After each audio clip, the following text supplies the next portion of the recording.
दूसरे राज्यों में सीएम पुष्कर सिंह धामी का तूफानी चुनाव प्रचार जारी है। आज जो सीएम धामी हरियाणा और दिल्ली में ताबड़तोड़ चुनावी रैली करेंगे। सुबह 10:30 बजे अंबाला में सीएम धामी जनसभा करेंगे। वहीं शाम को 5 बजे उत्तर पश्चिमी दिल्ली में चुनावी प्रचार और साथ ही रात 9:30 बजे नई दिल्ली सीट पर जनसभा को संबोधित करेंगे और जनता से वोटों की अपील करेंगे।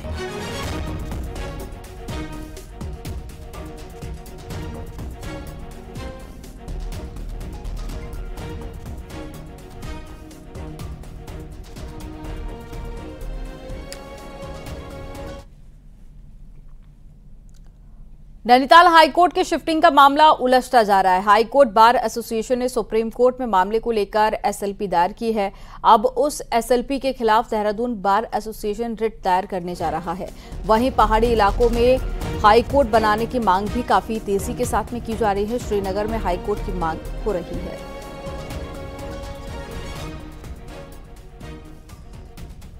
तो एक बड़ी खबर आपको बता रहे हैं, देहरादून में लगातार हाईकोर्ट बनाने की मांग की जा रही है और शिफ्टिंग का ये जो मामला है लगातार उलझता जा रहा है।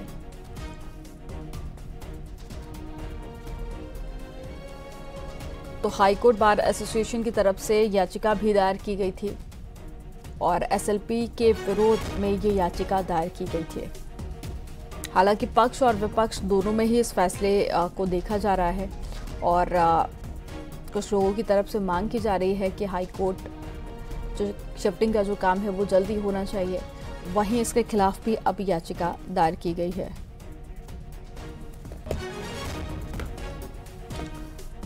और ज्यादा जानकारी के साथ में हमारे सहयोगी जुड़ गए हैं देहरादून से सतेंद्र वर्तवाल। सतेंद्र, हाईकोर्ट शिफ्टिंग का मामला लगातार उलझता जा रहा है। अब इसके खिलाफ में भी याचिका दायर की गई है। क्या है ये पूरा मामला, विस्तार से बता दीजिए और क्या कारण है, क्या फैक्टर है दूसरे पक्ष की तरफ से भी जो इसका विरोध कर रहा है? बिल्कुल अमनदीप, क्योंकि हाईकोर्ट शिफ्टिंग का मामला अब तूल पकड़ता जा रहा है। अगर ये इसके पूरे मामले को हम देखें तो सबसे पहले हाईकोर्ट जो नैनीताल से शिफ्ट होने की बात उठी थी तो वो वहाँ से शिफ्ट होकर वो इसे हल्द्वानी के गोला पार्क में आना था। लेकिन जब गोला पार्क में की स्थिति देखने को मिली, जहाँ पे ज़मीन हाईकोर्ट के लिए मिली, उस ज़मीन में करीब 70% इलाके में वन फॉरेस्ट की लैंड बताई गई, यानी कि वहाँ पे पेड़ों का काफ़ी मात्रा में कटान देखने को मिला था। लेकिन इसके बाद फिर जो हाईकोर्ट की खंडपीठ ने एक आदेश जारी किया और उस हाईकोर्ट को शिफ्टिंग के लिए ऋषिकेश में एक आईडीपीएल की एक जमीन है उसको चिन्हित किया गया। उसमें बताया गया कि यहाँ हाईकोर्ट शिफ्ट हो सकता है, जिस पर अब लगातार विवाद उठने लगा है। जहाँ हाईकोर्ट की बार एसोसिएशन ने इस पूरे मामले में एक रिट दाखिल सुप्रीम कोर्ट में की कि हाईकोर्ट को शिफ्ट नहीं किया जाना चाहिए, वो भी खासकर ऋषिकेश में, जिसके कारण लगातार अब विवाद देखने को मिल रहा है। और इसी मामले को लेकर अब देहरादून जो बार एसोसिएशन है ये भी अब सुप्रीम कोर्ट में जाने लगी है और सुप्रीम कोर्ट में हाईकोर्ट की बार एसोसिएशन के द्वारा जो रिट्स दाखिल की गई है उसके खिलाफ अब देहरादून बार एसोसिएशन भी जा रही है कि हाईकोर्ट को शिफ्ट किया जाए, वो भी ऋषिकेश में। लेकिन अब धीरे धीरे इस पूरे मामले में इतना विवाद देखने को मिल रहा है कि अब पहाड़ के इलाकों से भी इस पूरे मामले में एक आवाज उठने लगी है। श्रीनगर से भी अब हाईकोर्ट को शिफ्टिंग करने के मामले में श्रीनगर से भी एक उठने लगा है और उस श्रीनगर के जो लोग हैं उनका भी ये कहना है कि हाईकोर्ट को शिफ्ट किया जाना चाहिए, लेकिन पहाड़ से पहाड़ तक इसको आना चाहिए और पौड़ी जिले के जो श्रीनगर गढ़वाल है वहां इसको शिफ्ट किया जाना चाहिए। अब इस पूरे मामले में अलग अलग विवाद देखने को मिल रहा है और यहां तक कि अब हाईकोर्ट की हाईकोर्ट की जो खंडपीठ है उसने भी इस पूरे मामले में एक पोर्टल तक खोला है। उन्होंने सभी जो अधिवक्ता है उनसे उनकी राय मांगी है। उस राय में सब हाँ या ना, यानी कि हाईकोर्ट को शिफ्ट होना चाहिए या नहीं होना चाहिए, हाँ या ना में उन्होंने एक पूरे मामले में एक पोर्टल जारी किया है जो 31 मई तक खुला रहेगा। इसमें सभी जो अधिवक्ता हैं उनको अपना इसमें अपना हाँ या ना में उसमें जवाब देना है। साथ ही इस पूरे मामले में 7 जून तक कहीं ना कहीं जो हाईकोर्ट की खंडपीठ है उसने 7 जून तक का समय दिया है कि हाईकोर्ट को शिफ्ट होने का, कहाँ शिफ्ट होगी, कैसे शिफ्ट होगी, इस पूरे मामले में 7 यानी कि सतेंद्र कह सकते हैं कि अभी कुछ और इंतजार करना होगा फैसले को लेकर। जानकारी साझा करने के लिए बहुत शुक्रिया आपका। और रामनगर के पूछड़ी में गुलदार का आतंक जारी है। यहां पर गुलदार ने एक के बाद में एक 3 लोगों पर हमला कर दिया। हमले में 2 लोग घायल हो गए हैं जिन्हें कंबाइंड हॉस्पिटल में भर्ती कराया गया है। बताया जा रहा है कि पूछड़ी के बगीचे में गुलदार ने एक शख्स पर हमला किया था, जिसके बाद में लोगों ने वहां से गुलदार को भगाया। इसी दौरान बगीचे के पास से गुजर रहे दूसरे शख्स पर भी गुलदार ने हमला करके घायल कर दिया। उसके बाद में पास में ही तीसरे शख्स पर भी हमला किया गया।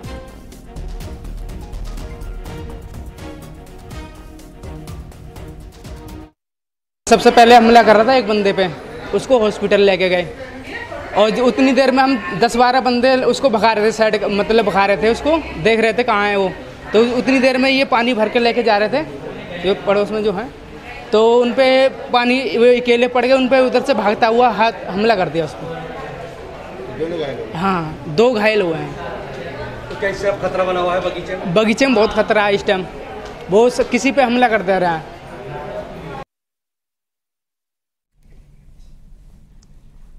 उत्तरकाशी में पिछले 6 दिनों में चारधाम यात्रा में जाम और धरना प्रदर्शन के हालात बने हुए हैं, जिससे कि उत्तराखंड से दूसरे राज्यों में अच्छा संदेश नहीं जा रहा है। एक रिपोर्ट आपको दिखाते हैं।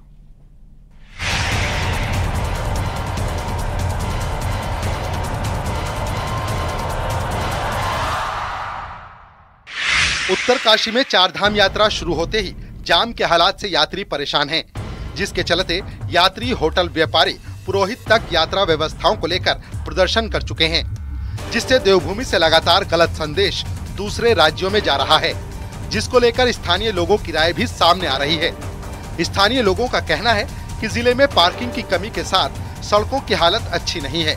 इसके साथ कई जगह किए गए अतिक्रमण से भी जाम के हालात बने हुए हैं।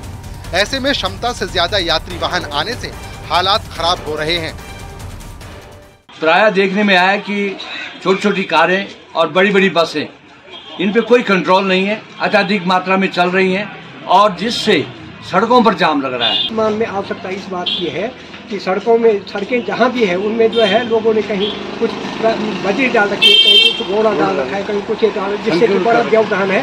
सड़कों में किसी तरह का कोई कभी जो है सामग्री नहीं रखी जानी चाहिए। लगातार लग रहे जाम की एक और बड़ी वजह ये भी है कि चारधाम यात्रा में हर साल यात्री गाड़ियों की संख्या बढ़ती जा रही है, लेकिन जिले में गाड़ियों को रुकवाने की क्षमता कितनी है, इस पर कोई डाटा तैयार नहीं किया गया। ऐसे में जब बड़ी तादाद में यात्री जिले में पहुंचे तो पूरी व्यवस्था ही चरमरा गई। कुछ कमियां प्रशासन की भी है और शासन की भी है और कुछ होटल व्यवसायियों की। आपस में ये पहले पूर्व में की यात्रा के लिए किस तरह आगे की रणनीति बनाई जाए, किस तरह पूर्व में इन्होंने इस बारे में कोई आपस में कोऑर्डिनेट जिसे कहते हैं नहीं कर पाए और बहुत बड़ी कमियां आ रही। आने वाले दिनों में यात्रियों की संख्या में और इजाफा देखने को मिलेगा। ऐसे में जरूरी है वक्त रहते प्लान बनाकर दोनों धामों में क्षमता के अनुसार यात्रा कराई जाए, जिससे ऐसे हालातों पर अंकुश लग सके। न्यूज़ 18 के लिए उत्तरकाशी से बलबीर परमार की रिपोर्ट।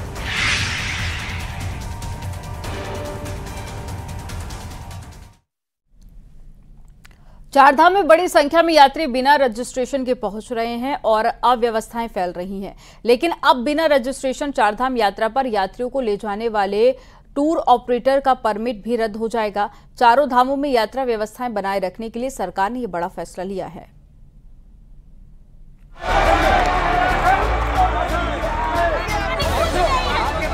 विरोध प्रदर्शन का ये वीडियो यमुनोत्री धाम के मुख्य पड़ाव बड़कोट का है।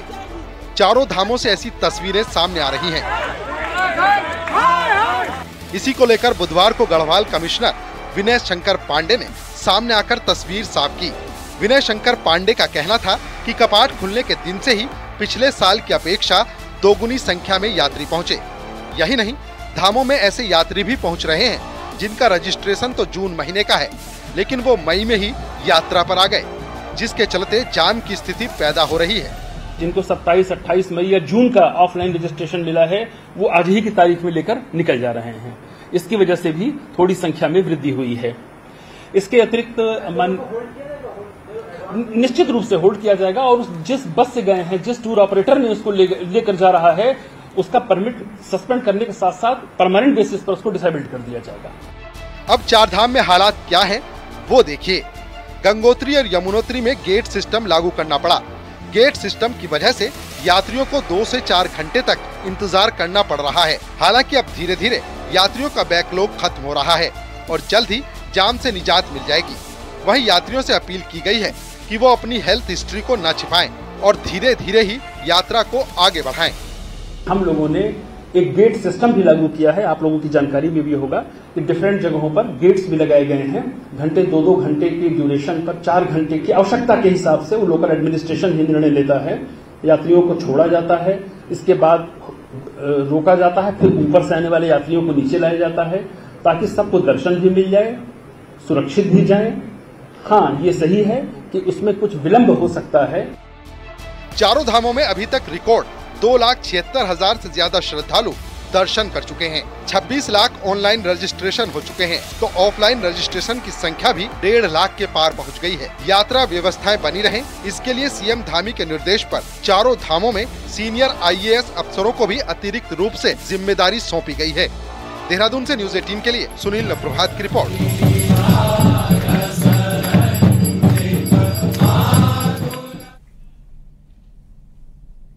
चारधाम यात्रा में श्रद्धालुओं की भारी भीड़ उमड़ रही है। वहीं स्वास्थ्य विभाग ने यात्रा रूट में इस बार ज्यादा डॉक्टर तैनात किए हैं और 100 स्वास्थ्य मित्रों की भी ड्यूटी लगाई गई है।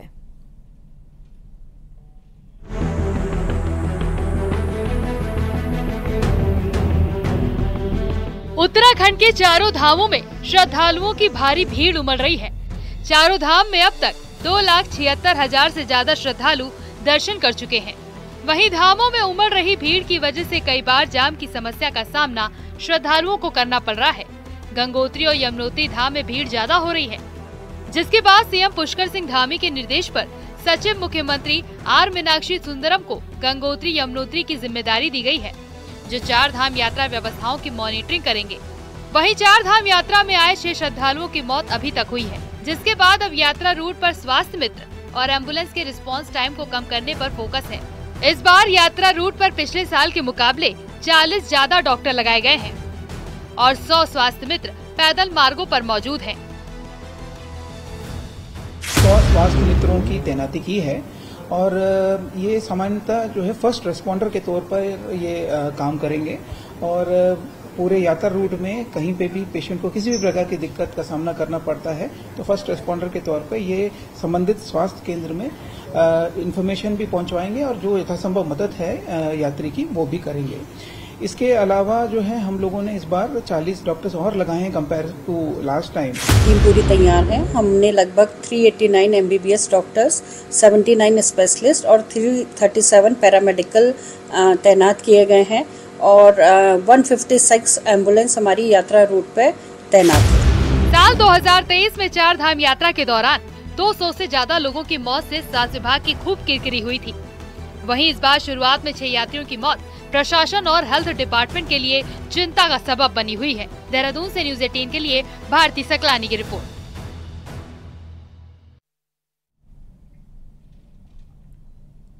उत्तराखंड में यात्रा कोई भी हो, साल दर साल आने वाले यात्रियों की संख्या बढ़ती जा रही है और यात्रा को कंट्रोल करने के लिए कोई सिस्टम तैयार नहीं हो पा रहा है।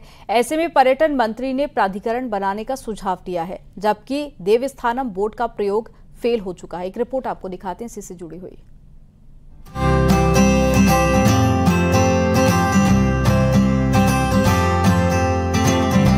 हर साल पुण्य कमाने, स्नान करने, पितृमोक्ष के लिए करोड़ों हिंदू उत्तराखंड आते हैं। 4 धाम, गंगा स्नान, कांवड़ मेला आदि कैलाश के लिए श्रद्धालुओं का सैलाब उमड़ रहा है। इस बार की 4 धाम यात्रा के पहले हफ्ते में ही भक्तों की भीड़ को मैनेज करना मुश्किल हो रहा है। 15 अप्रैल से 15 मई तक 26 लाख यात्रियों का रजिस्ट्रेशन हो चुका है। पिछले साल 4 धाम यात्रा में 56 लाख श्रद्धालु आए थे। इसी तरह कांवड़ में हर साल करोड़ों यात्री पहुंचते हैं। साल 2023 में 2 करोड़ से ज्यादा कांवड़िए हरिद्वार पहुंचे, तो पिथौरागढ़ की आदि कैलाश की मुश्किल यात्रा में भी देश भर से श्रद्धालु पहुंचते हैं। मतलब ये कि हर यात्रा में यात्रियों का बोझ बढ़ रहा है, लेकिन व्यवस्थाएं कम पड़ती जा रही हैं। अब पर्यटन मंत्री सतपाल महाराज का कहना है कि इस सब के लिए प्राधिकरण बनाए जाने की जरूरत है, जिसका काम सभी भीड़ भाड़ वाली यात्राओं को मैनेज करना हो। जो मैंने माननीय मुख्यमंत्री जी से कहा था कि एक प्राधिकरण बनाइए यात्रा का, वो बहुत आवश्यक है। यूपी के अंदर बनाया गया है। हम चाहते हैं कि कांवड़ यात्रा हो, हमारी नीलकंठ की यात्रा हो, कुंजापुरी की यात्रा हो, चारधाम की यात्रा हो, इसके लिए एक प्राधिकरण जो हो इसको पूरी तरीके से संचालित करे तो बड़ा उत्तम होगा। सारी यात्राओं को मैनेज, सारी यात्राओं को, टोटल यात्राएं जितनी भी हैं, नंदा देवी राजजात यात्रा है, इन सबको मैनेज करे क्योंकि उसका अनुभव भी होगा। चारधाम के मंदिरों में सिस्टम मैनेज करने के लिए त्रिवेंद्र सरकार में देवस्थानम बोर्ड बना। ऐसे में क्या प्राधिकरण बनाने से भीड़ मैनेज हो जाएगी और प्राधिकरण भी उन्हीं अफसरों की निगरानी में काम करेगा जिनके लिए अकेले चारधाम की भीड़ कंट्रोल करना चुनौती बना हुआ है। अरे ये जो अभी सामने है वो तो कर दो, प्राधिकरण तो जब आएगा तब आएगा, लेकिन इस समय तो चारधाम यात्रा सुव्यवस्थित करो। सब पूरा बवाला मचा हुआ है, हजारों यात्री वापस चले जा रहे हैं बिना दर्शन किए। कितनी तकलीफ की बात है। क्या ये हमारे इंप्रेशन लेकर के जा रहे होंगे? यात्रा मेला कुछ भी हो, तय है कि हर साल यात्रियों की भीड़ बढ़ती ही जाएगी। ऐसे में उत्तराखंड में भीड़ कंट्रोल करने का काम चाहे प्रशासन करे या प्राधिकरण, बिना ठोस प्लानिंग के कुछ नहीं बदलने वाला। दीपांकर भट्ट, न्यूज़ 18, देहरादून।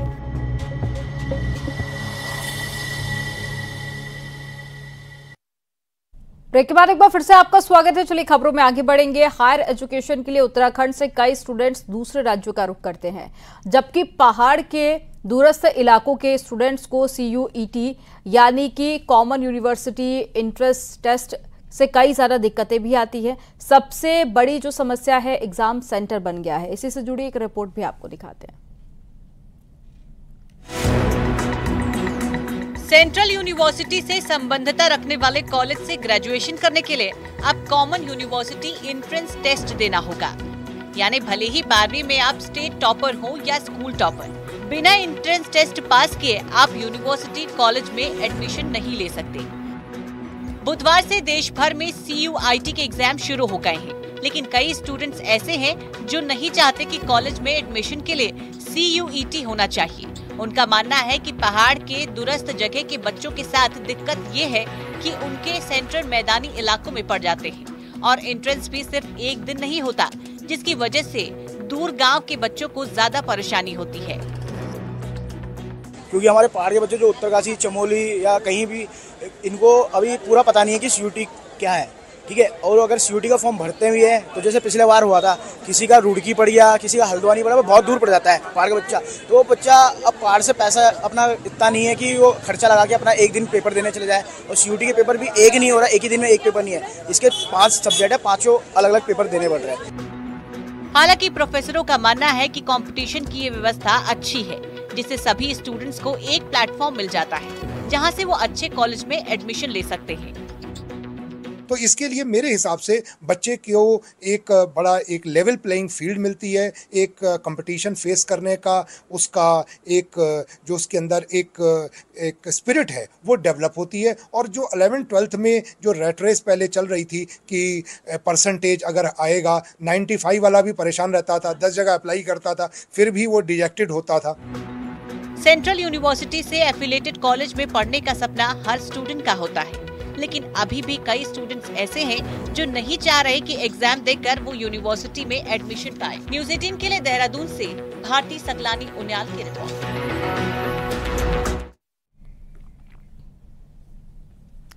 उपनल के जरिए काम कर रहे स्वजल कर्मचारियों को हाईकोर्ट से बड़ा तोहफा मिला है। हाईकोर्ट ने 2020 में जारी सरकार के शासन आदेश को गलत बताया, जिसमें न्यूनतम वेतनमान का आदेश दिया गया था। कोर्ट ने एकल पीठ के आदेश को बरकरार रखते हुए सरकार के निर्णय को गलत माना है और सरकार की याचिका को खारिज कर दिया है। 10 करोड़ की रिकवरी की तलवार इन कर्मचारियों के ऊपर लटकी थी, वो भी खत्म हो गई है।